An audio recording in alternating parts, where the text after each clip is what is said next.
Hello. So I'm Kebbe, Hello.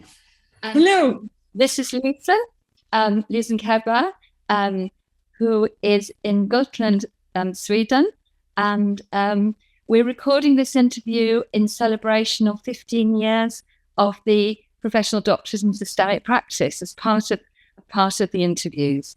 Um, and do you want to start, Lisen, by talking about yourself a little bit? Yes. Well, I'm Lisen, and I was part of the first cohort. Oh, wow. And 15 years ago, we started 15 years ago, of course. And I live here on Gotland. And before starting the doctorate, I can just start to tell about this because that's in the questions as well. But I can tell how I came to KCC doctorate. Yeah, Is that okay? Okay. Yeah, KCC is the Kensington. Consultation Center. Yeah, and that's where the doctorate started. Yes, and with Peter Lang and John Schotter and I have his name here. Oh, I'm stupid. Martin Little, of course. Those were the three. Wow. And we have a. I'm a psychologist, and together with my husband, we have a small company. Yeah. And I'm both working with individuals and traditional psychological work, and together with my husband with the organizations on working groups and so on. Okay. So we had been for about more than 10 years been working together with Peter Lang with the systemic management courses. Right. So he came here, all the time. And I think we had 10 courses. Wow. We had eight days. And with a lot of managers from both Scotland and from all over Sweden, and a few from Denmark and so on. So this was really my basic systemic training to be here and to be in these courses together with Peter. I also gone to loads of different courses at KCC earlier. So and then Peter started to talk about the doctorate. He was always working with like the management programs and going to Finland and now Greece and all over to have these courses. And then he started to talk about the professional doctorate. And I thought, oh, this is something. I wanted to do the doctorate. I always thought I would do, but it's really too old to do a traditional one in the Swedish university academic world. So when he started to talk about this and with the systemic and with John Schotter, and oh my God, that was like a dream. Yeah. So I wanted to be part of that. Yeah. So you were at the very beginning. You were in there at the very beginning. Yeah. It's fascinating to hear the history in that way because I started mine so recently. Yes. And knew nothing originally about KCC. Oh no, you didn't. So that's different. To me, it's still KCC really. But of course, it's not because it is not any longer. I wanted to turn on the sound a little more here. So yes, here I found it. Okay. No. Of course, now it's University of Bedfordshire, and it's been second to University of Bedfordshire for a good few years now, hasn't it? Yeah, and it was through University of Bedfordshire from the beginning. They were the examiners, so they were from the beginning, and you've kept your links with the University of Bedfordshire, haven't you? Yes. Yes. Supervision, yeah, and Gail was in my cohort, and we became friends. We were four of us studying together a lot. Yeah.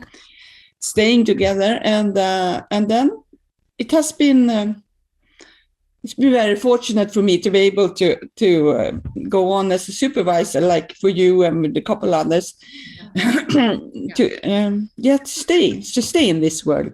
Yes. Who were the four of you? So you and Gail. Ann Hedvig in Oslo, and Ann Margret in Lund in Sweden as well. Okay, so you were the original four. Yeah, we were the original four. And we made a little group that used to meet in Norway in Ann Hedvig's hytte once a year. And so what was the name? We have a name for the group. Oh, I'm so stupid. It will come. So, and we have written a little together, not as much as we thought we would do. We went there while we were doing our doctorates, and then we were very busy with that. And then, well, it kind of faded. We really should continue to write together, but we have done a little, but not that much. So when you first went to KCSE, did you know what you wanted your research to be about? Not, yeah, maybe at that. I wanted some kind of gender studies, and I've been working with what is that called? Behandlingshem, a home for with youngsters, social problems and drug use and so on. Yeah. And I was thinking of I was working as a psychologist with some of those kids, and as well with the staff. So I was thinking of how gender bias, would you say, it was very male oriented. Very really, a lot of actions. That's how they should get well, and so out in society. So I thought that would be interesting to study this and to try to implement something else. But then, well, it wasn't that. Then I went to a meeting here in Visby. It's every summer. It's a big politicians meeting here for organizations and all the parties, and there are lots of seminars in all kinds of questions. So I went to a seminar together with my daughter, and it was about succession in family businesses, and I was also part in that business organization at that time. So, and they started to talk about, they had on the scene, they had the parents and the young ones that had taken over, and they were talking about the so-called soft relational factors in the succession of the family business. And that was such could you say revelation? It was like, oh my God, I know everything about this. Because in my own family, this was 75. I'm from an orchard, quite a big farm, and fruit farm. Yes, fruit and berries and so on. And it was supposed that my brother and sister were going to take over together, like having half of it. I never wanted to take over. I had other plans. I was already studying psychology at that time, but they were supposed to do it together. And my father talked like, oh, he was very proud. Oh, my children. So, and then, yes, I remember I was 23 and just had my second daughter, and my sister called me on the phone and said, oh, Lisen, you have to help me. And then they were dealing with the succession with the lawyer and so at home on the farm. I had no idea about it.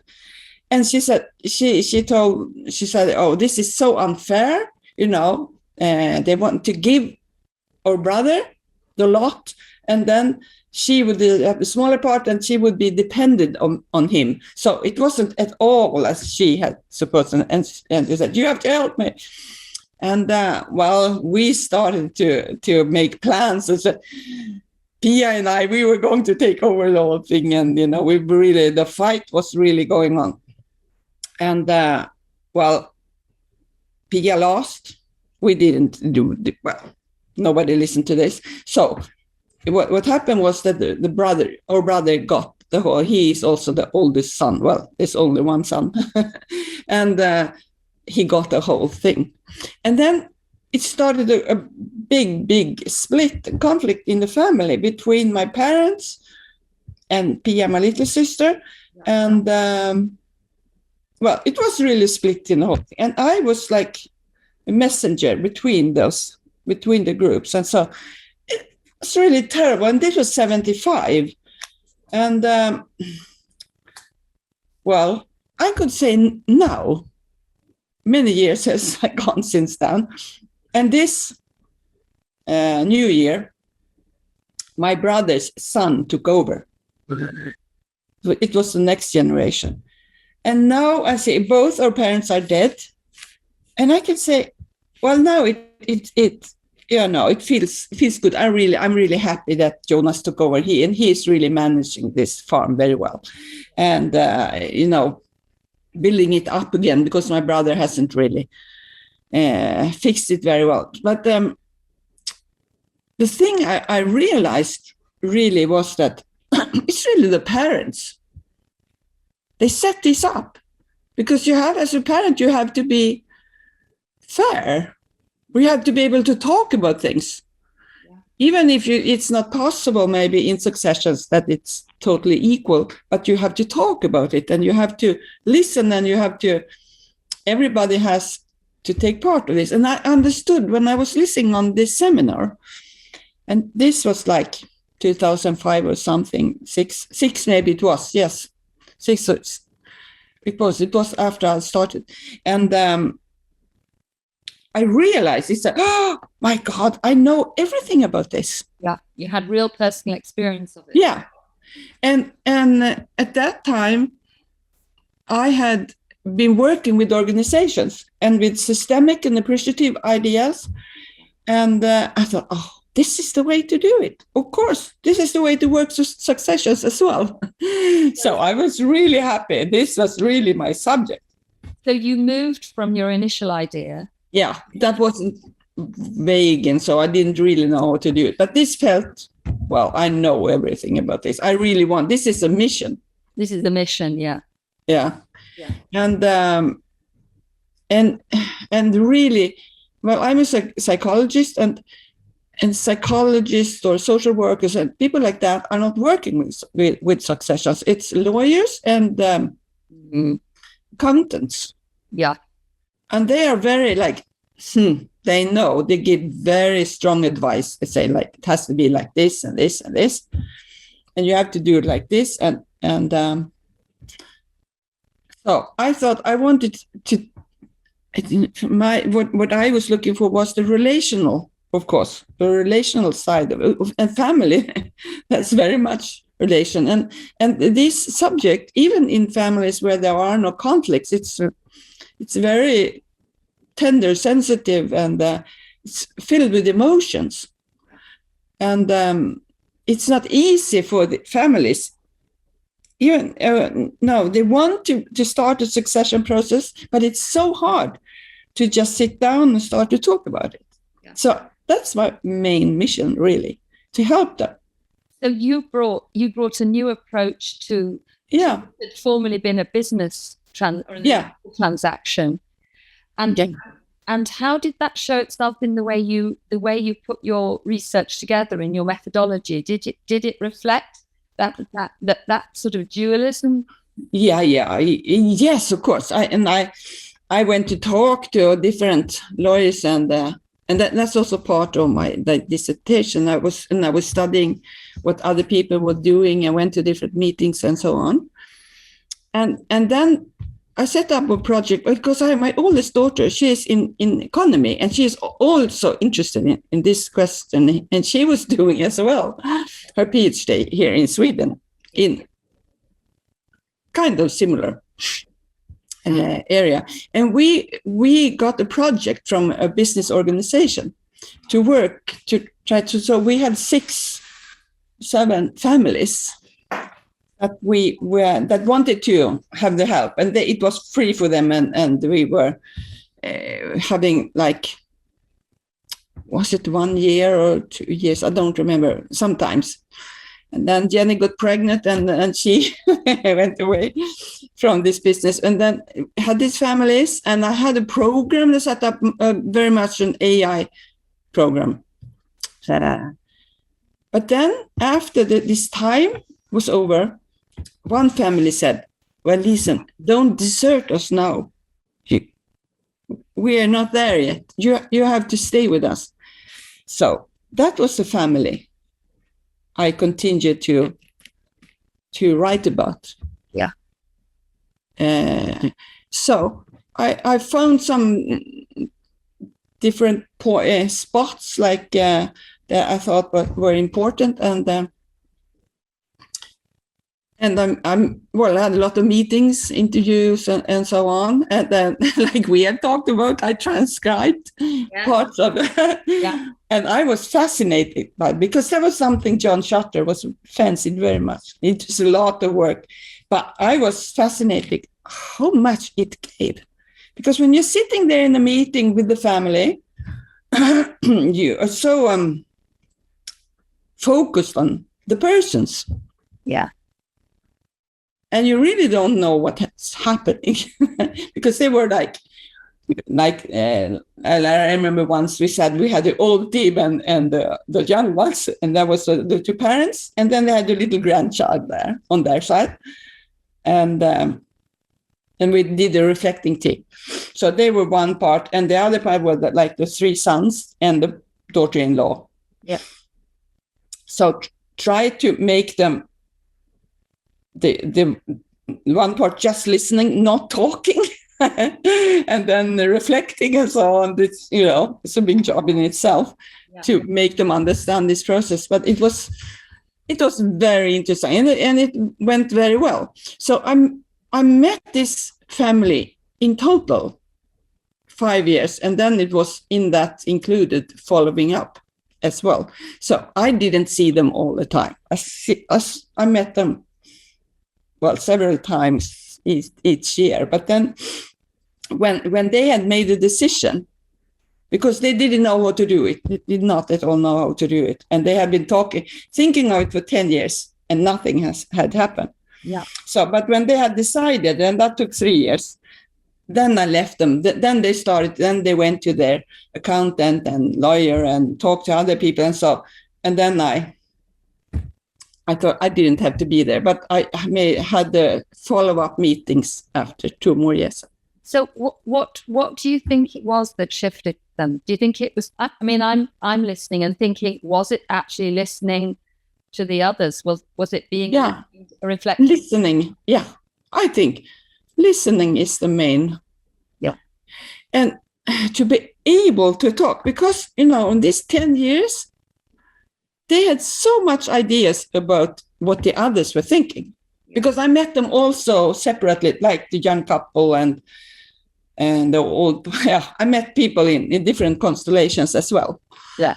And then they talked about, and they thought they knew what the others were thinking and what they were planning and everything. And there was, it was really, it's nice talking about this, because I remember, I'm coming back to it. It was fun to be part of the process. Yeah. Yeah. And it was very, very, at the time, it was very, very stuck. It was the old father and the 2 sons. And the third son didn't want to be an owner. It was the 2 sons. And the father, I didn't at all understand why it was so stuck, but then realized that the father wanted it. First they had said, well, the one that will take over will have a bigger part, of course, but we will try to make it fair as possible. But then the youngest said, well, I'll take over. But then the father, he got really depressed for more than half a year, for a long time. And it was because he really thought it had to be fair between these 2 boys. And he thought the young one was just wanted to grab. He wanted them to be more, to have more even parts. Splitting also the farm between. And that's something that's considered like very, very bad. It should be one owner, because otherwise there will be fights, and so there's so many things that are truths. And the father wanted them to have fair parts and them to cooperate. They had been cooperating all the time, the three of them. But now, the great advice in society is that it should be one, otherwise they can't manage it. So they were really stuck. But then it was interesting to follow them, because I talked a lot to the women, the old woman and the young, and her daughter-in-law. And they were having some business together with horses. Right. And that was going on. And then they started to fix up the stable on the farm. The daughter-in-law, she was just living not very far at all from the farm, but she didn't want to go to the farm. She wasn't really didn't like her mother-in-law. But then they started to talk about horses and saying that the young girl, that she was only 3, she should have a horse from her grandmother when she had her birthday. So they started to negotiate it, and then they started to make up this stable, fix the stable that had been a stable like 20 years ago. So that was going on. Everybody got involved in this stable fixing. It was like that was keeping the process going. Fascinating. By the women. So the women had a different approach and unconsciously bringing people. Yeah, because it was the young woman that didn't want to go to the farm. But the horse, she just, they came together. Yeah. And her father was involved. He was a smith and he could do things. And now they were fixing it, like carpeting and painting and everything. And this young woman, she had horses, but she had them far away, her own. She didn't want to have them on the farm because she didn't like it. She didn't want to get stuck there. No, but then she took her horse there, and the girl got the horse. So during at least 1 year, this was going on. So the family, the introduction of the grandchild and the grandchild's relationship with the grandmother, all had an effect. Yeah. Because of course, this is something that has been going on all the time, but I just became a witness of some of it. Of course, so much happens in families, but I just witnessed, well, this is going on. This keeps the thread alive. Yeah. Because this really made the place for them. And the little girl, she got a jacket and gloves and trousers, and she walked around there. I'm thinking about the idea of family and business. Yeah. When I see couples frequently, as most of my work's with couples, when they're working together in a business, it's a major source of conflict. And try to separate out the family and the business relationships. But it's interesting that in this case, ultimately, maybe it was the changing of the family relationship, the shift there that. Yeah. I mean, like it made it kept it alive, and it made it, because it was the young son that was meant to take over all the time, and he did. But his wife did not want to do it. And she was really, and I was talking to him, I said, I was afraid they were risking their marriage. and one time I was meeting them, and then I wrote down the conversation. I came back to them, and they had read it, and they said, no, Lisen, you misunderstand the whole thing. And it was also fun to be able to discuss what I had thought. What does it feel like to tell these stories again? Oh, it's a lot of fun. I love it. I really like to work with this. And since then, I met many families. And I really like to work with this. Yeah. It's, it's not illness. No. It's just relational. And and it's very, very important to them. Yes, it's very much Very much. It's like it's almost holy. Like a lot of time this family business, and I've been working a lot of farms. Some farms, have been since the 15th century in the family, and there are some really old families around here on the island, and of course, if the old people, if they can't get the kid to take over, they won't sell it because it's not, you can't sell it. It's almost, I think you use the word holy. It's almost sacred. Yeah, well, yeah. It's earth, it's a lot with the earth. It's also the house and the land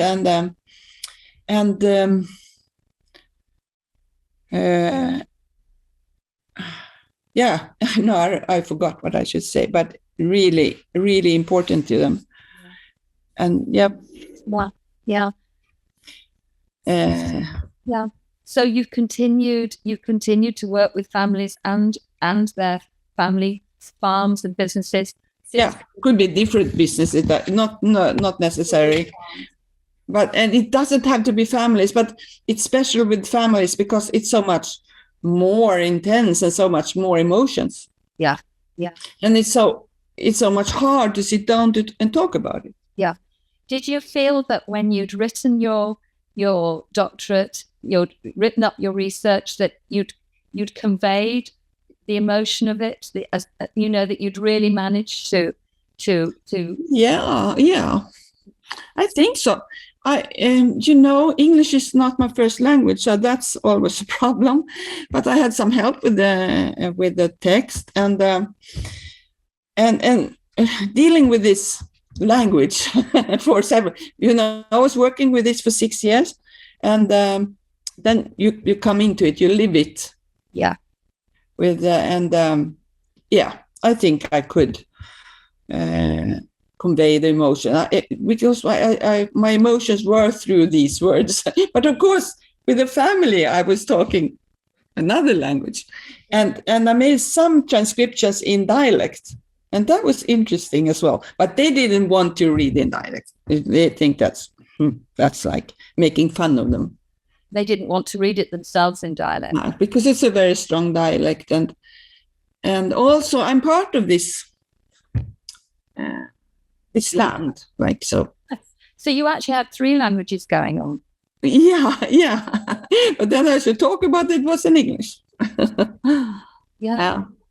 I was listening to a Taos Institute at session yesterday about translingual writing. And you've really made me think about that. This idea of moving from one language to another language to a third language, to English, to another language. Yeah. And that many students on the Professional Doctorate have that extra hurdle, which I don't. Yeah.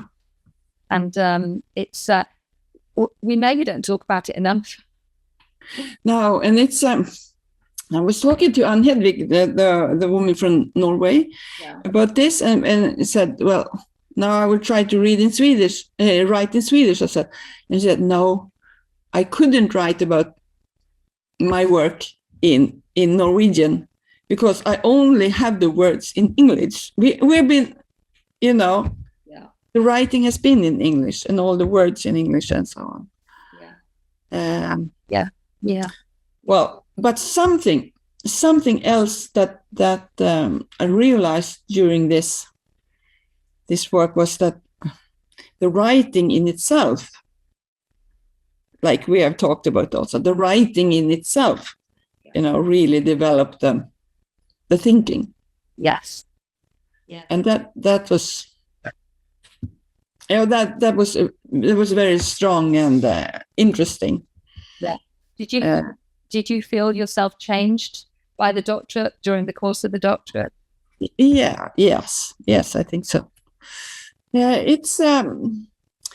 it's fantastic to be able to take so much time to go into something, and of course, all the time you go into something, it's immense. It's so much more to go further into, of course.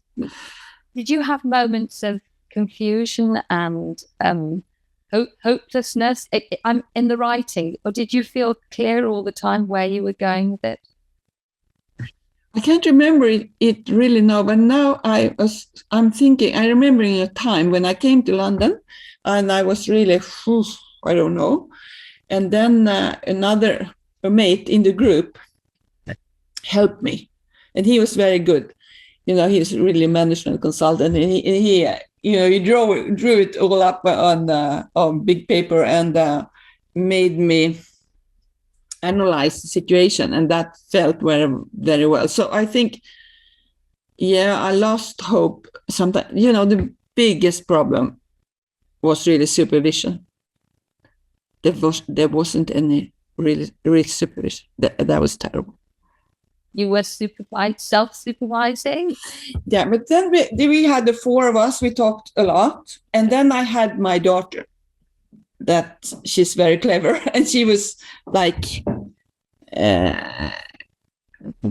parallel. I mean, and we were, well, she's in economics, but it's very similar anyway. And we were helping, we were reading each other's, and that was a great help. Yes. As well as my friends. Yeah, and now that I think the supervision situation has changed radically, that really we are very well supervised, Lisen. Yeah, your supervisors, they read what you're writing and comment on it. That's fantastic. They do. And I think it's an immensely important part of the doctorates at Bedfordshire that our supervisors do read.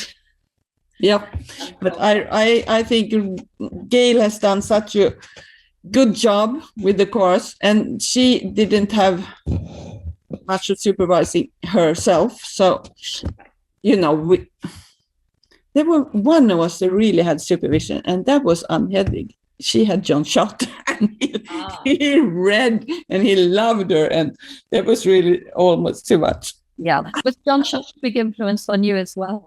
Yeah, very much. Well, it was fantastic to be able to have him. So I forced him to read some of mine as well. He was a little tired. And of course, Peter Lang, but it was John Schotter that was the main character, really. Yes, so that was also fantastic to be able to discuss everything. And I didn't think he understood everything, especially gender. That wasn't his biggest interest. No, maybe in some way, but not really. No. Yeah. So lots of things has changed since then. Yeah. Lots of things have changed on the course and the way courses run. It's very student friendly. Do you think your ideas about systemic practice, of systemic work and ideas have changed over the course of your time? Yes, I was thinking of that, having this question, and then I didn't really know. But of course, I know it has changed. But what it has been, but I think it was really my systemic thinking was more in a small, maybe it was more technique. I had a lot of courses in how to put questions. Yeah.